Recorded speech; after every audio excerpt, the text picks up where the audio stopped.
Hello po mga kababayan, kamusta po kayong lahat? And once again, welcome po sa another episode ng Simply Talkies Vlog. Ang pag-uusapan po natin mga kababayan at kaibigan ay ito pong follow-up tungkol sa parent department ng PhilHealth Insurance. No, ito po ay ang Department of Health. Kasi po meron pong isang hindi magandang balita sa departamento na yan. Actually, maraming hindi magandang balita dyan nung panahon pa nung dating Pangulong Duterte na hindi niya po kick out ang kanyang DOH Secretary na si Duque.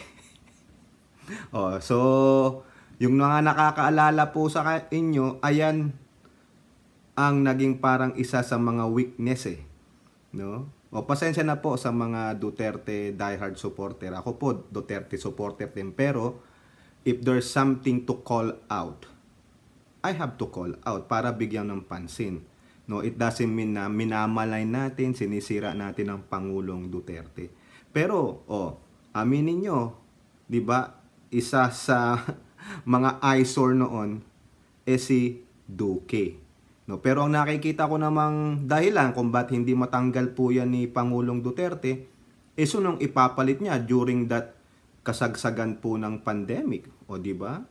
May katwiran naman, pero siguro bago nag-pandemic, nag-lockdown noon siya na Pangulong Duterte noon alis ka na. Kay Duque, pero wala he still trust Duque, pero in the long run hindi po naging maganda no? Because of these anomalies no sa DOH. Now, kahapon meron sa tayong vlog dyan na it's all about PhilHealth. May karugtong pa yan.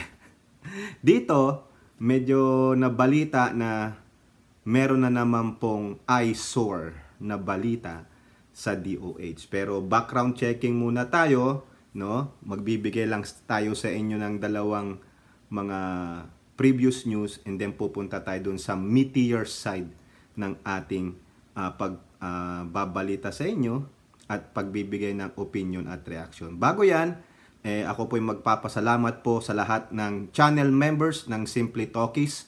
Nakakasampu na po tayo.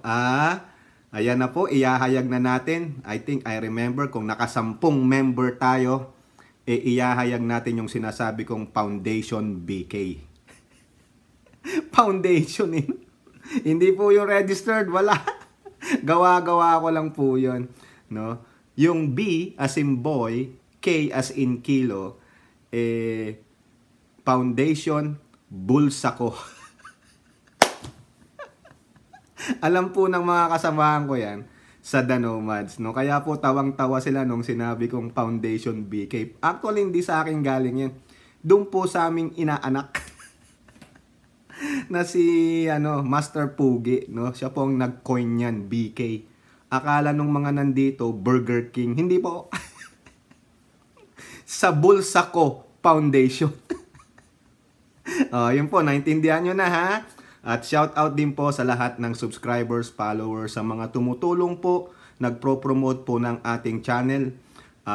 Again, ako po'y nagpapasalamat kay Caitlyn Vlogs na kanya pong pinanawagan kay Badong Aratiles na napakahusay na influencer at vlogger.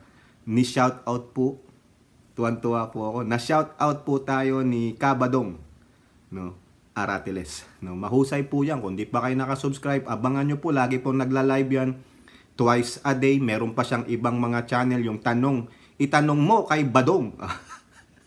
Parang gawin mo na kayang radio show i-podcast mo Badong, mag-podcast ka, pasukay mo na rin yun. Pero mahusay po yan Shout out na rin kay Riddler at dun sa mga kasamahan niya kay Tatay Jackpers. Nandun po sila, puntahan nyo sila kay Tatay Jackpers. Dun po sila nagtitipon-tipon, no? Si Tatay Amik and to the family of Nomads sa Team Igat-Igat, palautog at magaganda. No, so ang dami pong papasalamatan. Alam nyo na kung sino kayo, hindi ko na po kayo mabanggit sa aking mga family in the Philippines and the USA. Anak ng siopaw, ang dami mga kababayan. Punta na tayo sa topic. DOH, Department of Health, headed by Secretary Ted Herbosa. So na-appoint lang po siya diyan early weeks of June of this year. So eto, background tayo sa balita ng Manila Bulletin. DOH says it proactively asks for COA special audit of COVID-19 deals. So kasi balak po nilang bumili dito nung mga, alam nyo na, vaccine para po sa COVID-19. O disclaimer lang po, we're not discussing about COVID-19. We're just reading the news. Okay? The DOH issued a statement after the COA said that the World Bank and Asian Development Bank are asking for a special audit on the loans they granted to the Philippine government for the acquisition of vaccine against COVID-19. So nag-loan pala itong DOH sa World Bank at ADB. No? So nag-a-ask po sila ng audit. So yung po yan, that was reported November 30, 2022. Marcos administration na po yan, at yung OIC po ng DOH ay si Acting Secretary Bergerie. No? Babae po yun. Now, dito po sa ulat ng GMA News, comes December 15 of last year, DOH submits vaccine deal documents to COA. So, eto na po yun. No? Kasi sabi po dito, nung nasa Senado sila Bergerie, ito po sabi, DOH Officer in Charge Maria Rosario Bergerie personally presented the documents to COA amid the issue that the Health Department is allegedly refusing to release the details of the vaccine procurement contracts due to its NDA. Pinasok po yan. No? Yung NDA na yan means Non-Disclosure Agreement with Suppliers. Nung panahon po yan ng Pangulong Duterte, diyan nagsimula yan. Kasi bakit? Ayaw po nilang i-disclose yung amount na kung magkano yung ibinigay ng supplier sa ating gobyerno. To protect yung supplier na hindi ma-open yung ibang country na bumibili sa kanila ng mga vaccine. Ayun po yung pagkakaalam ko noon. Kaya nga may non-disclosure agreement. For example, itong supplier A, siya yung may vaccine ng COVID-19. Bumili si country A ng vaccine sa kanya. Yung halimbawa lang, per pirasong tusok, sabihin mo $10. Diba? Yung benta niya dun sa country A. Eh tayo naman, si Philippines, we bought this to supplier A. Ang binigay sa atin, $5. Kaya, nagkaroon sila ng non-disclosure agreement between our country or the government and this supplier A not to disclose any financial information. Yun po yun. Ayun po yung pagkakaintindi ko. Correct me if I'm wrong. Nung time na mga binabasa po namin yung balita. Pero sabi naman ni Bergerie during that time, December, handa pong harapin ang kagawaran ng kalusugan ang anumang katanungan ukol sa ating vaccine procurement sapagkat kampante tayo na lahat ng mga prosesong isinagawa ng ating pamahalaan sa pagbili ng mga bakuna upang maprotektahan ng ating mga kababayan ay naaayon sa batas o nakaayon sa batas. So yan po yun. They have submitted to Commission on Audit o probably some of the members of the Congress. Okay? So, siguro nabili na yung mga vaccine, pero ito problema. Marami ayaw magpa-vaccine. Marami po ang natatakot. Kasi, personal, ayaw nila. Maski na rin po dito sa Amerika, nung una ayaw po nila magpa-vaccine because they believe na makaka-apekto sa kanilang health with the advice of doctors. Di po ba? Now, eto pong masakit. Almost 9 months before a 1-year period nito, nung November 30 to December 15. Kahapon po sa ating bansang Pilipinas. No? Siguro alam nyo na yung mga balita dyan about the vaccine, bruhaha. No? Eto na ang latest. COA, o yung Commission on Audit, plugs DOH over 3 billion pesos unused COVID-19 response funds. Di po ba, naalala nyo yung balita ng Manila Bulletin nung November 30 nung binasa natin?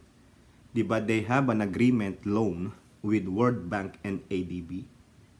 And those two agencies are asking for an audit. O eto po ang ni-report. The DOH have more than 3 billion unobligated funds for the management of COVID-19 pandemic in 2022. Unobligated. The Commission on Audit reported, of the 3.055 billion pesos funds, 2.414 billion lapsed and was reverted to the Bureau of Treasury. Ibig po sabihin nung lapse, yung pera na yon na 2.414 billion pesos ay lagpas na. Hindi nagamit sa tamang panahon, hindi nagamit sa dapat paggamitan. Hindi na pwedeng gamitin, naglaps na. Base siguro sa agreement yun. Itong pera na ito ay dapat gamitin nyo sa ganitong paraan, sa ganitong panahon, at kung hindi magamit yan, maglalaps yan, ibinalik nila sa Bureau of Treasury. Kaya nga sabi was reverted. Doon po sa mga accounting grads o mga accounting professionals, correct me if I'm wrong, no? Yung term ng lapse sa accounting. Kasi binasa ko rin po No, correct me if I'm wrong, no, kung mali po yung interpretation ko. The lapse amount, no, yung daw lagpas na pera na ibinalik doon sa Bureau of Treasury was meant for the compensation of and benefits of healthcare workers, the health system enhancement to address and limit COVID-19 o yung HEAL program, and the Philippines COVID-19 Emergency Response Project. Nakita nyo? Yung unang-una yung masakit Di ba may mga balita po na nagre-reklamo itong ating mga frontliners, ating mga health workers na hanggang ngayon hindi pa rin nila nare-receive yung kanilang compensation for the COVID-19. Eto pala, sa palagay ko po ang nangyari. Naglaps po, kaya hindi na maibigay kasi binalik na po sa National Treasury o sa Bureau of Treasury.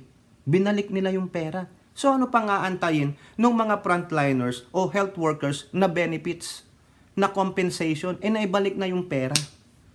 At yung HEAL program, wala na.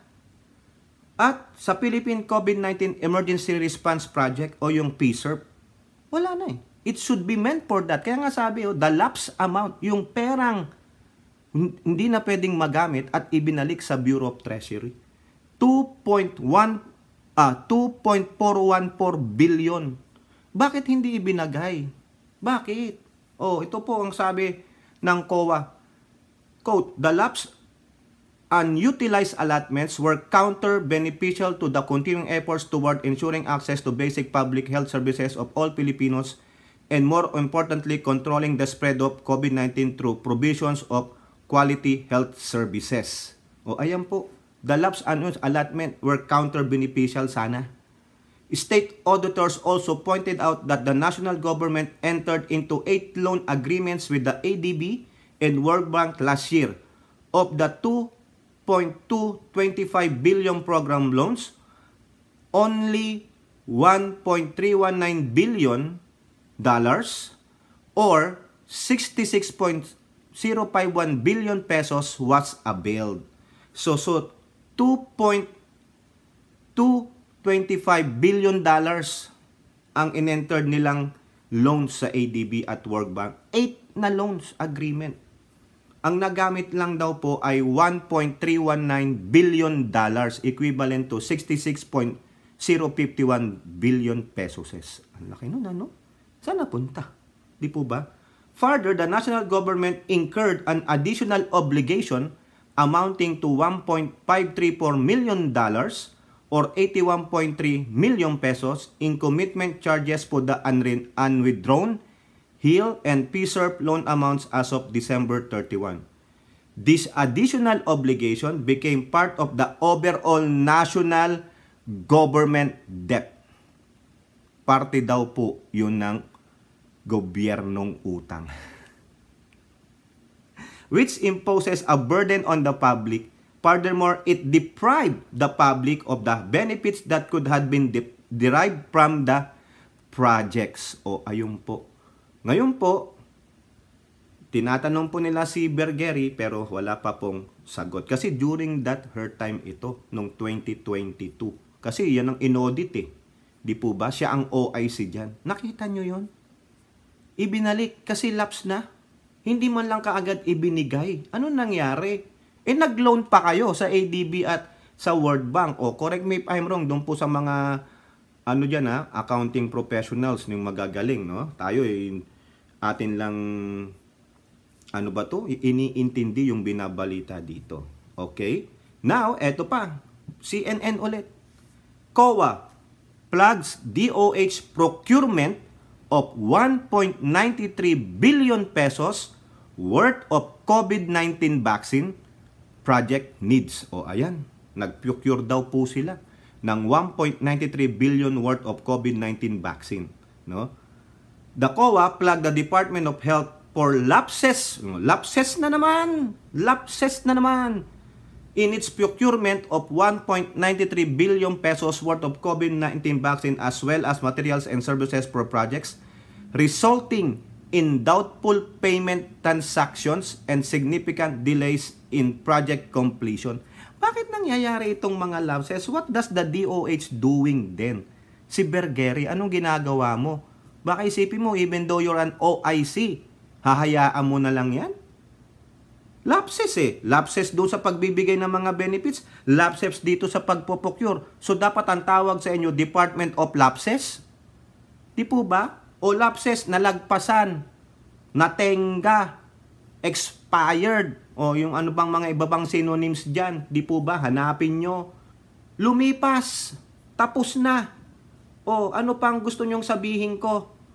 One DOH acquisition which failed to comply with the Government Procurement Reform Act including an agreement for 5 million doses of Sputnik 5 and Gamaleya COVID-19 vaccine. COA said that the deal limited the liability of the vaccine supplier in the event of delay in its delivery, placing the Philippine government at a disadvantage. Ay naku, Diyos ko po. Di ba? Ang hirap naman ito. However, the COA in its audit did not disclose how much the vaccine procurement cost kasi may NDA, non-disclosure agreement. Okay? Meron ditong ni-report ang CNN pero dinagdag lang nila very short. Lipat po tayo sa ABS-CBN. Di ba? Lapses sa pagbibigay ng benepisyo. Lapses sa pag-procure ng vaccine at materials. Ito pa ang na-find out ng COA.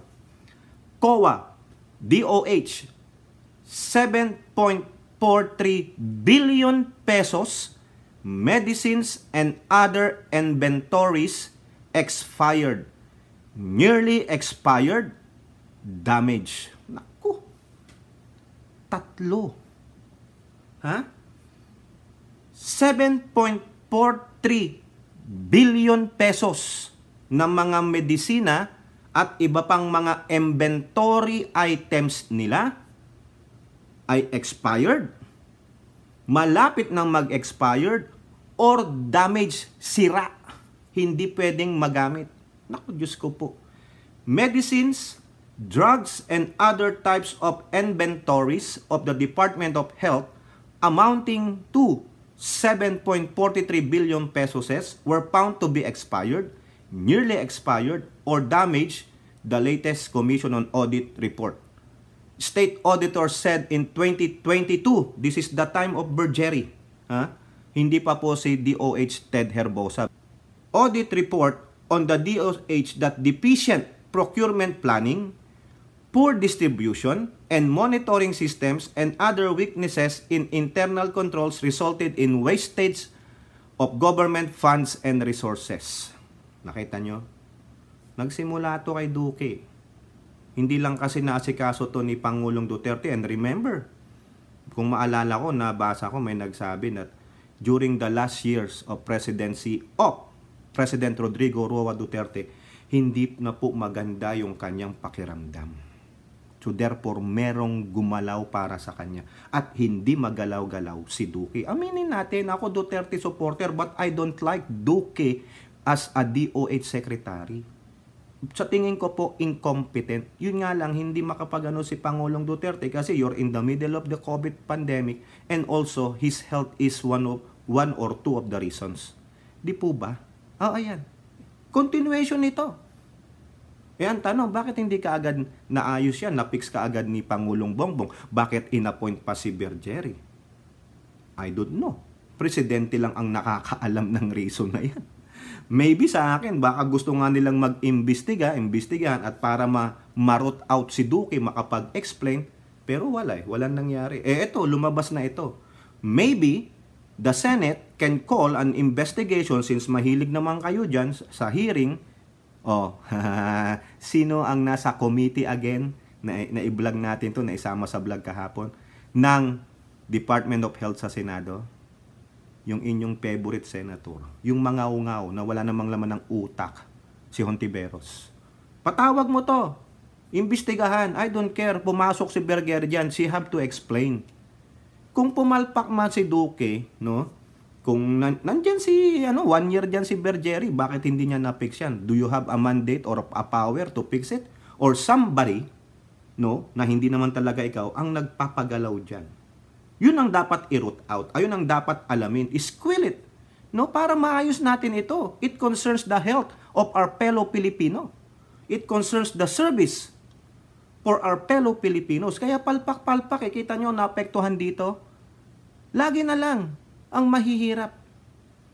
Hindi mabigyan ng magandang serbisyo sa hospital, kaya yung ibang tao ayaw na magpa-hospital kasi baka mas mamatay pa sila doon sa hospital. Hindi man lang sila natignan ng doktor o nurse. Nakita nyo ang haba ng pila dyan? Kasi hindi, wala eh. Poor service eh. Poor management. If you have a poor management, no? Poor service. Ano yung poor management? Hindi marunong magpatakbo. Walang willpower. Napupolitika. Ganun po sa atin. No? Ayoko na pong mag-compare yun dito sa states, dito sa ganito. Wag na yun. Ang unin natin, tignan natin kung ano yung pwedeng magawa dyan. Kailangan talaga, pag ikaw ay Department Secretary, you have the willpower o political will na yung mga nagpapagalaw sa likod mo. Tablahin mo yung mga yan. Yung mga oligarchs sa likod na yan, tablahin mo. Puta, pagmumurahin mo, parang tulad ni Pangulong Duterte, ewan ko lang, o di magtutimuno yung mga yan. Eh sana nga, si DOH Secretary right now, si Ted Herbosa ba yun? Ted Herbosa, yung sabi ko kanina, no? Huwag kang magpagamit sa mga oligarchs. Kasi malaking business po itong pharma, itong health.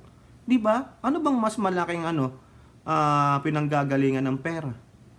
Pharma! Isa yan, di ba? Yung isang gamot. Ha? Magkano ang kinikita nila dyan? Baka nga 100,000%. Putik na yan. Oh, yung example na lang, halimbawa yung pang high blood. Magkano isang piraso niyan? Sabihin mo, $2 lang yan, pero magkano markup dyan? Mabibili mo $50 o magkano kinita? $48. Di ang laki nun. Eh kung bumili ng 100, o magkano agad kinita? Wow, tipak-tipak, diba? Kita nyo naman. The audit report noted that Presidential Decree number 1445 or the Government Auditing Code of the Philippine States that all resources of the government should be managed in accordance with the law to prevent loss or wages or wasted. O, kita nyo ha? May presidential decree na sana wag kayong magsayang. No? Prevent loss. Eh ano nangyari? Quote, the responsibility to take care that such policy is faithfully adhered rests directly with the chief or head of the government agency concerned. Yes! Sino? Sino ang chief that time? Sino ang OIC? Si Bergerie. Yung panahon ni Pangulong Duterte, si Duque, kaso hindi mapatawag eh.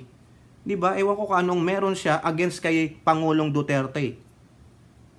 Pero alam ko, hindi ka, siguro may pananagutan si Pangulong Duterte, pero may something dyan eh. No? Kasi yung kalusugan ni Pangulong Duterte, sabi nga, di ba, may sakit siya nun eh. The audit team also cited the 2022 General Appropriation Act which requires that the inventory of supplies be procured shall not be exceed the agency's 2-month requirement. Ay, Diyos ko po, mismanage ito mga kababayan. The audit team also noted other government rules and regulations on procurement of drugs and medicines as well as the World Health Organization guidelines for drug donations which state that all donated drugs should have a remaining shelf life of at least 1 year. Okay? expired drugs and other inventories amount to 2.391 million pesos. Slow-moving stocks amount to 5.6 billion pesos. And delay or undistributed inventories totaled 1.5 billion pesos. Drugs do not become toxic or ineffective on their date of expiry, but may slowly deteriorate depending on the product, formulation, and storage conditions. Some become toxic but most simply lose their efficacy. Correct naman po yan, no? Kasi tinatanong ko po yan sa misis ko. Kami nga dito, ha? Lagi namin tinitignan yung mga gamot namin, lalo na yung mga pang painkillers. Kasi minsan hindi naman nagagamit yan. Pag nakita ng, expired, August 2023, tapon. No, pero may proper disposal po yun. Pero sasabihin sa atin, pwede pa yan. Pwede pa, pero minsan toxic na yun. Nawawala na yung efficacy niya, yung effectivity sa katawan. Kung painkiller yan, baka hindi wala rin. Wala kang makaramdam ng sakit. Di ba? The report also noted 2.2 million vials and 1.6 million doses of wasted and expired COVID-19 vaccines as well as nearly expiry vaccines, 11,976 nearly expiry vaccine. Ang sama naman ng inventory nyo. How many times in a year or how many times in a quarterly manner do you do your inventory? Lalong-lalo na kayo. Nasa pharma kayo. Tapos ang hirap kumuha ng gamot sa inyo, hindi nyo yan may distribute sa mga local clinics, sa mga pampublikong hospital. Gaano ka-efficient? No? Ibig sabihin, yung itinalagang OIC dyan, that's your fault. Hindi ka marunong mag-delegate ng task. You don't know how to manage. Bakit? Even though magaling siya, no? Professional siya. But if you don't have a management skills, kakainin ka ng buong-buo ng mga nakapaligid sa'yo, na mga mas alpa pa sa'yo. Ibig sabihin mga kababayan, pag ikaw ay boss, maging boss ka. Kung may kaibigan ka dyan na surrounding sa'yo nakatrabaho mo, set aside that friendship. You have to be a boss. Ikaw ang mataas. Boss that they will respect. A boss that will command a respect and responsibility and accountability to those who are his or her subordinates. Pakita mo na kaya mo. Hindi ka papadikta sa politika. So be it, kung padikta ka sa politika, if you're doing your job right and you know you are right, ipaglaban mo. Ito ang daming nasayang mga kababayan, no? We wasted what? 7.43 billion pesos of these medicines and other inventories that are expired, nearly expired, and damaged. Bakit? Bilyon yan mga kababayan, hindi libo, hindi 100 lang. Bilyong piso na inutang na ngayon ay si shoulder babayaran ng mamamayan sa mga taxes nila. Nagre-reklamo tayo, yung pala merong mga tauhan dyan sa DOH na they are incompetent. Inutils. Professionals ko no, ang dami nyong mga PhD, ang dami nyong mga pinag-aral-aral nyo kayo, sarili nyo sa ibang bansa, nung kung ano-ano. But in terms of management, wala pala kayo. You want to work in the government but you don't have management skills. You don't have the willpower para sawatain itong mga demonyo na bumubulong sa inyo. Huwag kayong magtrabaho sa gobyerno kasi lalong babagsak ang gobyerno. Lalong maghihirap ang bansang Pilipinas at ang mga Pilipino. Kita nyo to? Kawalang hiyaan po ito. Hindi nyo alam kung ano ang dapat nyong gawin. Sumahina ang management skills nung nagdaang OIC ng DOH. Hindi pa yan si Ted Herbosa. 2022 report Di po ba? Nag-waste ka ng 7.43 billion? O kasama na dyan si Duque, sama nyo na si Duque. Kasi parte rin siya ng first 6 months ng 2022. Dapat ipatawag sila sa Senado. Hindi po yan sa panahon ng Pangulong Bongbong. Baka panahon pa yan ni Pangulong Duterte. Pero, ang ipatawag, si Duque. Siya ang mag-explain yan. Di po ba? Hindi ka nga tinanggal ni Pangulong Duterte. Hinayaan ka nga dyan, pero sinamantala mo. Hindi mo inayos ang trabaho mo. O, pasensya naman po ha. O, Biruin nyo, ang daming mahihirap na nangangailangan ng mga gamot, lalong-lalo na ang mga senior citizen, yung may mga, alam nyo na, yung hihingin ng tulong sa clinic, sa public hospitals ng gamot, sasabihin, wala po. Wala po. Wala po. Ang haba ng pila. Yung pala, hinayaan lang na ma-waste ito, 7.43 billion pesos of medicines and other inventories that let them expired, nearly expired, or damaged. It is just a waste of money. Sayang po yung mga kagalingan ninyo. Sayang ang mga educational attainment ninyo na ipinoplont nyo sa inyong mga dingding sa wall ng inyong mga opisina, clinic, or bahay. But you failed miserably. You failed the people. Di po ba? Hindi nyo inayos ang trabaho nyo. Nakakahiya po. Ito po sabi ng mga auditors, overall the problem exposed management inability to safeguard, manage, and utilize health funds and resources economically and effectively. Yan. Binigay na po, Binigay na po yung kopya ng kanilang report kay DOH Secretary Ted Herbosa. The management is reminded to ensure that the noted root causes should be properly and sufficiently addressed. Di po ba? Ipaalala lang man dyan sa mga nag-e-inventaryo, mag-set kayo ng people. Our inventory should be a month. Monthly inventories. Kasi gamot po yan eh. Di po ba? Tignan nyo yung expiration and yung efficacy. Di ba? Yung iba kasi, so tayo mga Pinoy, ay, expire, pwede pa yan. O di ba? Kasi nga, ang mahal-mahal at minsan walang supply. Di po ba? Dito sa Amerika, sabi ko nga kanina, yung gamot ko lang na pang painkiller, hindi naman nagagamit ang dami. For 90 days usage, 3 months, ang dami po nun. Kaso hindi ko naman nagagamit lahat. Minsan, isa lang. Pagdating ng ganito, makita ko yung botelya, ay, expired na.